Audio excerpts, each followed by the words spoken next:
ネス英語トレーナーそのさん、そのはたちえこです。今日はですね、英語の会議、特にフェイストゥフェイスの会議、今だとオンラインミーティングでしょうか。会議で、ついやはり参加できず黙っていてしまうという方向けにですね、ちょっとお話をさせていただきたいと思います。好評のネイティブスピーカーに聞きましたのシリーズなんですけれども、もしですね、会議の場で黙っている日本人がいたら、それどう思うかというのをアメリカ人のジェフ先生に伺いました。では、どうぞ。Yeah, so what would you like to work on today? Okay, can I ask you about something like cultural difference things in the US between Japan and the US? Is that okay? Yep.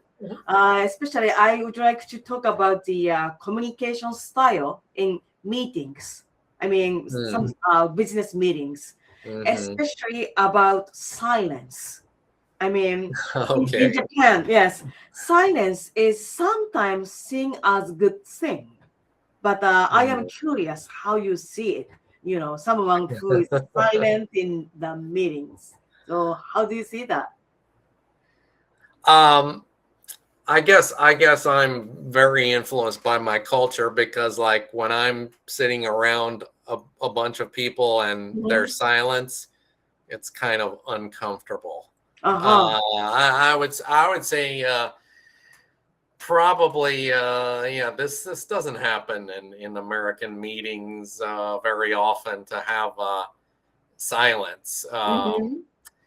You know, I like silence when I am by myself and but when I'm with a group of people, I think we are kind of taught that silence is awkward when you're in a group. Oh, I see. It's a little bit awkward, unless of course, you know, you're chewing, you're eating something, you know.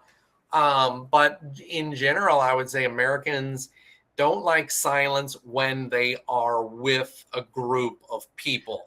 If they're alone, that's different. If they're alone, it's different. But yeah, it's kind of awkward for us.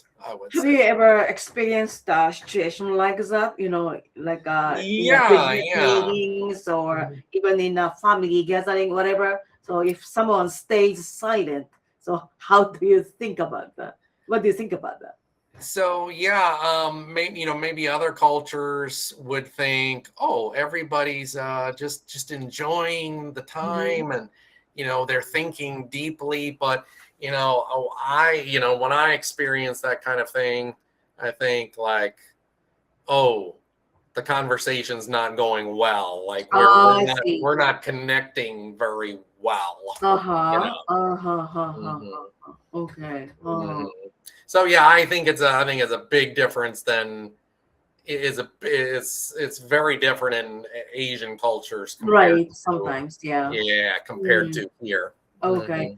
Do you think the silence is somehow acceptable in a professional business meeting? I would say no. Okay. I would say no. Like unless you know the leader, you know, directs everybody.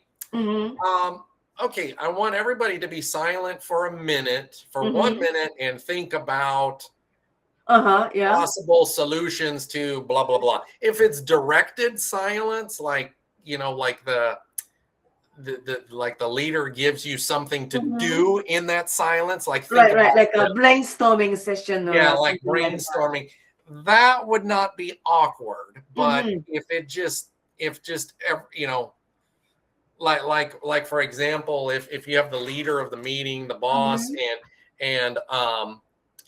and a person, you know, raises their hand and says something, and then when that person's finished, the boss doesn't say anything for a minute, like everybody's thinking, oh, did he? Oh, maybe he hates the idea of this other person. Right. Okay.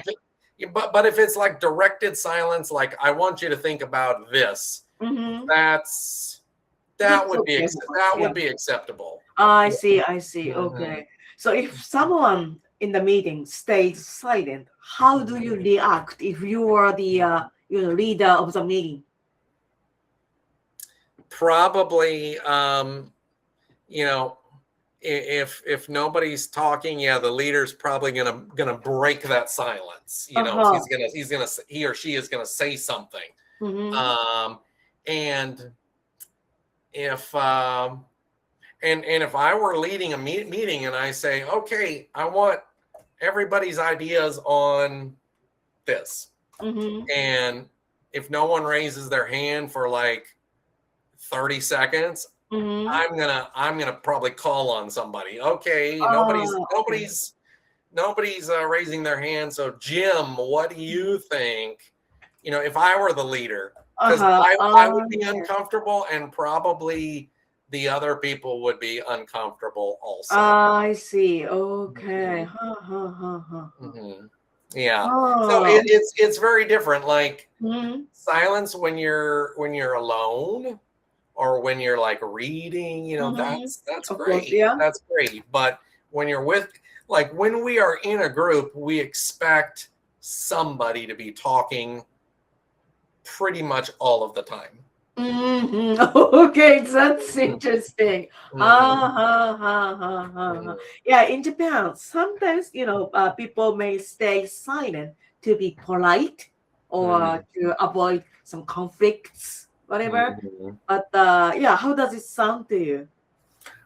It would be uncomfortable for me. I mean, I think, you know, if I lived in Japan and was in that environment for several months, maybe I would get used to it. But in the beginning, I would be like, why is everybody so quiet? You know? So do you think that could be somehow misunderstood in the US if you stay silent? Sure.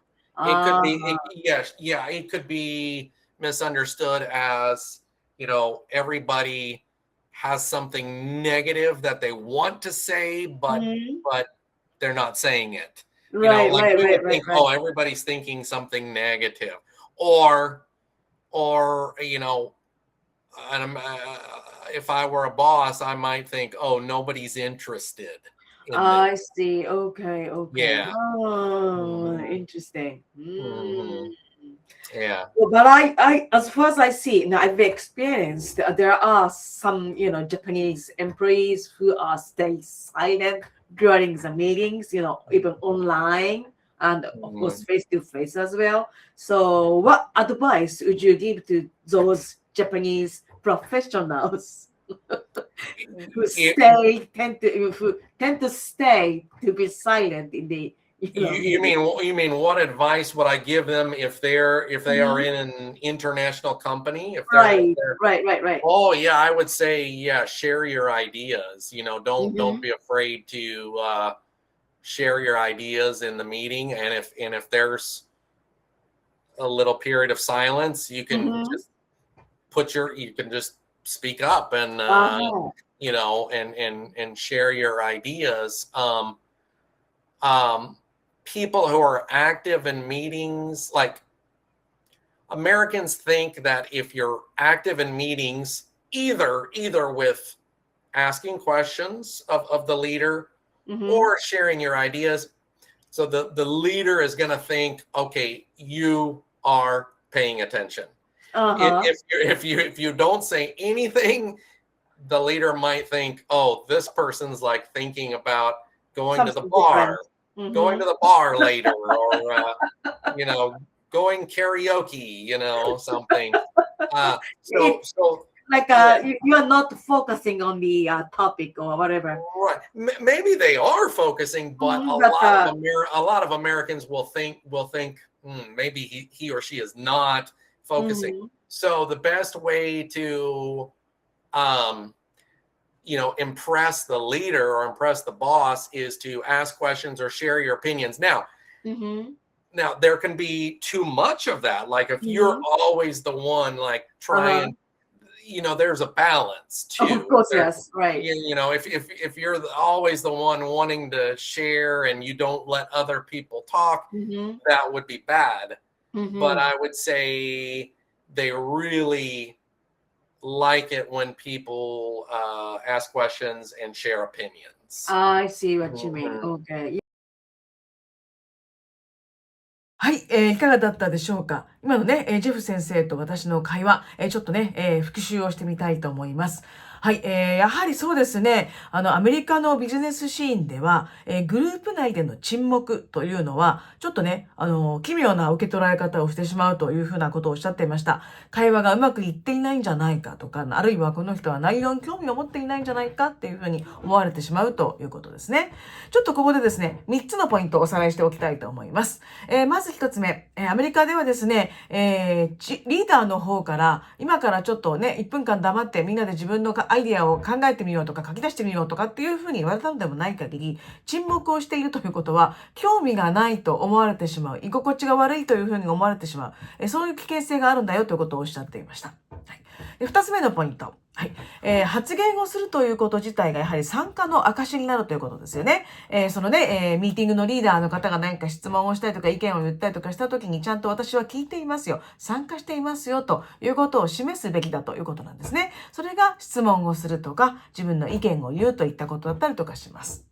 で、3つ目のポイント。ただし、そうは言ってもバランスは大事ですということで、他の人がね、話す機会を奪ってしまったりとかするのでは本当に意味がないですから、はい、そのあたりのバランスを取りながら、コミュニケーションを取っていくということが大事なんだなというふうに思ったわけです。日本のね、プロフェッショナルの皆さんがこうした国際的な場に出ていくときに、たとえ短くてもいい、ね、そんなに完璧な英語でなくてもいいと思います。それでも自分の考えを言葉にする、発言するというのは非常に大事なことだということですし、信頼を築いていく第一歩になるというふうに思います。はい。以上、少しでもご参考になればというふうに思います。また、このような動画をですね、引き続き配信していきたいと思っておりますので、今日の動画をご覧になって参考になったなという方は、いいねボタン、それからチャンネル登録の方もお願いしたいと思います。はい。ビジネス英語トレーナーそのさん、そのはたちえこでした。ありがとうございました。